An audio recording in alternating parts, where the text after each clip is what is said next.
హైదరాబాద్ నిమ్స్ లో చనిపోయిన excise constable Soumya dead బాడీని గాంధీ ఆసుపత్రికి తరలించారు. కాసేపట్లో గాంధీలో పోస్టుమార్టం చేయనున్నారు.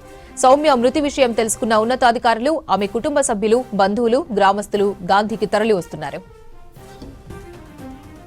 పోస్టుమార్టం తర్వాత సౌమ్య మృతదేహాన్ని కుటుంబ సభ్యులకు అప్పగించనున్నారు గాంధీ డాక్టర్లు. నిమ్స్ లో చికిత్స పొందుతున్న సౌమ్య రాత్రి చనిపోయారు. గంజాయి స్మగ్లర్లను పట్టుకునే క్రమంలో ఎక్సైజ్ కానిస్టేబుల్ సౌమ్యకు గాయాలయ్యాయి.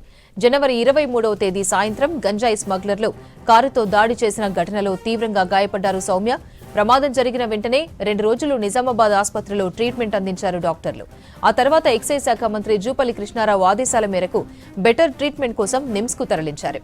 ఈ నెల 25 నుంచి నిమ్స్ లో చికిత్స పొందుతున్న సౌమ్య ఆరోగ్య పరిస్థితి విషమించడంతో శనివారం రాత్రి 9 గంటలకు చనిపోయారు. హైదరాబాద్ నిమ్స్ లో చనిపోయిన ఎక్సైజ్ కానిస్టేబుల్ సౌమ్య డెడ్ బాడీని గాంధీ ఆసుపత్రికి తరలించారు. కాసేపట్లో గాంధీలో పోస్టుమార్టం చేయనున్నారు. సౌమ్య మృతి విషయం తెలుసుకున్న ఉన్నతాధికారులు, ఆమె కుటుంబ సభ్యులు, బంధువులు, గ్రామస్తులు గాంధీకి తరలి వస్తున్నారు. పోస్టుమార్టం తర్వాత సౌమ్య మృతదేహాన్ని కుటుంబ సభ్యులకు అప్పగించనున్నారు గాంధీ డాక్టర్లు. నిమ్స్ లో చికిత్స పొందుతున్న సౌమ్య రాత్రి చనిపోయారు. గంజాయి స్మగ్లర్లను పట్టుకునే క్రమంలో ఎక్సైజ్ కానిస్టేబుల్ సౌమ్యకు గాయాలయ్యాయి. జనవరి 23వ తేదీ సాయంత్రం గంజాయి స్మగ్లర్లు కారుతో దాడి చేసిన ఘటనలో తీవ్రంగా గాయపడ్డారు సౌమ్య. ప్రమాదం జరిగిన వెంటనే 2 రోజులు నిజామాబాద్ ఆసుపత్రిలో ట్రీట్మెంట్ అందించారు డాక్టర్లు. తర్వాత ఎక్సైజ్ శాఖ మంత్రి జూపల్లి కృష్ణారావు ఆదేశాల మేరకు బెటర్ ట్రీట్మెంట్ కోసం నిమ్స్ కు తరలించారు.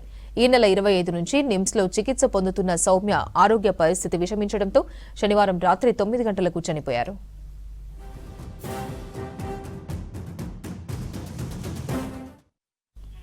మరింత సమాచారం రాంప్రసాద్ అందిస్తారు. Ramprasad, over to you.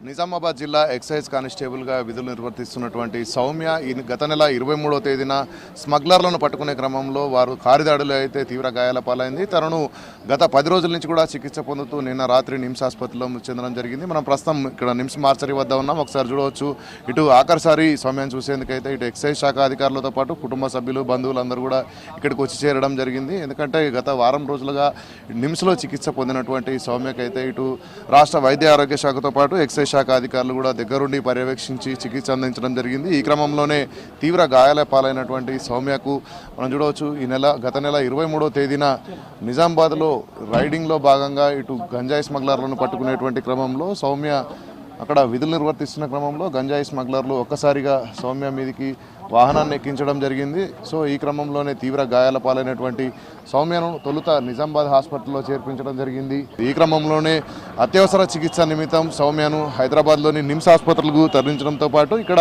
రాష్ట్ర వైద్య ఆరోగ్య శాఖ మంత్రి దామోదర రాజనరసింహ, అదేవిధంగా మంత్రి జూపల్లి కృష్ణారావులు అయితే ఎప్పటికప్పుడు సౌమ్య ఆరోగ్య పరిస్థితికి సంబంధించి వివరాలను అడిగి తెలుసుకోవడంతో పాటు సౌమ్యకు మెరుగైన చికిత్స అందించి తనను కోలుకునే విధంగా చేయడానికైతే శతవిధాలుగా ప్రయత్నించడం జరిగింది. కానీ తనలో ఆర్గాన్ డ్యామేజెస్ ఎక్కువ ఉండడం కారణంగా అయితే చికిత్స పొందుతూ శనివారం రాత్రి 9:41 సౌమ్య మృతి చెందినట్లు ఇటు నిమ్స్ వైద్యులు ప్రకటించడం జరిగింది.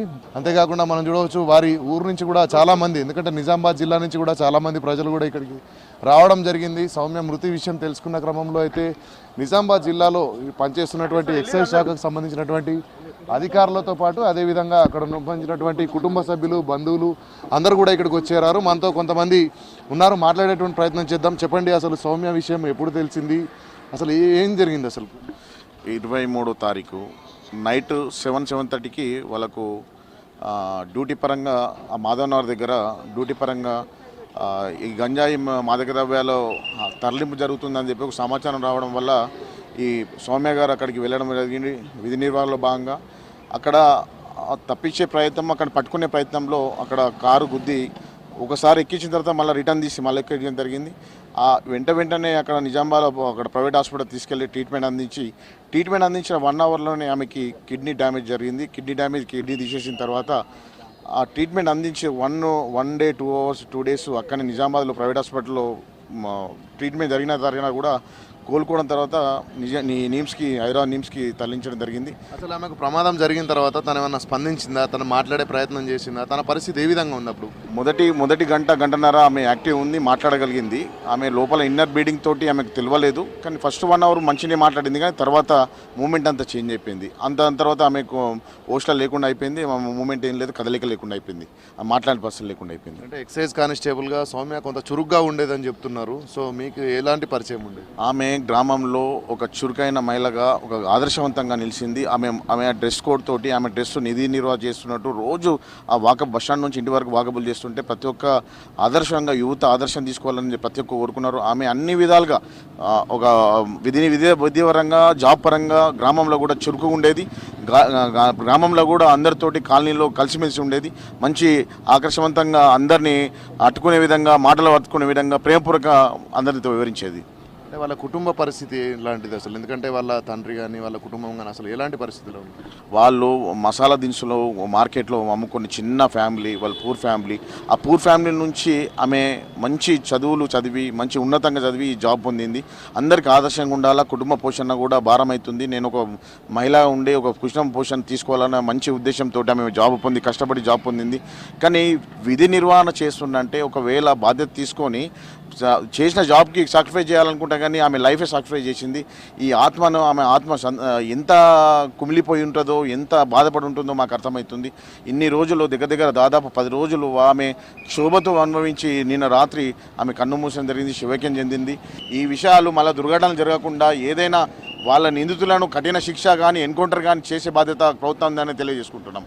సో ఇది మొత్తంగా పరిస్థితి చూసినట్లయితే నిమ్స్ వద్దకు చేరుకున్నటువంటి గ్రామస్తులు, కుటుంబ సభ్యులు అందరినీ కూడా మనం చూడవచ్చు. ఎందుకంటే సౌమ్య అంటే కొంత చురుకైన మహిళగా చెప్తున్నారు. ఎందుకంటే వారికి సంబంధించినటువంటి చాలామంది కూడా కుటుంబ సభ్యులతో పాటు బంధువులు, అంతేకాకుండా ఎక్సైజ్ శాఖకు సంబంధించినటువంటి అధికారులు కూడా భారీగా అయితే ఇక్కడ చేరుకోవడం జరిగింది. సో ఇటు నిమ్స్లో మృతి చెందడంతో అయితే పోస్ట్ మార్టం నిమిత్తం కొద్దిసేపటి క్రితమే సౌమ్య మృతదేహాన్ని గాంధీ ఆసుపత్రికి వైద్యులు తరలించడం జరిగింది. మరికొద్దిసేపట్లో గాంధీ ఆసుపత్రిలో సౌమ్యకు మృతదేహానికి పోస్ట్ మార్టం నిర్వహించిన అనంతరం అయితే కుటుంబ సభ్యులకు డెడ్ బాడీని అందజేసేటువంటి ఒక కార్యక్రమం నిర్వహించేటువంటి అవకాశం ఉంది. కెమెరామెన్ హర్షతో రాంప్రసాద్, V6 న్యూస్, హైదరాబాద్.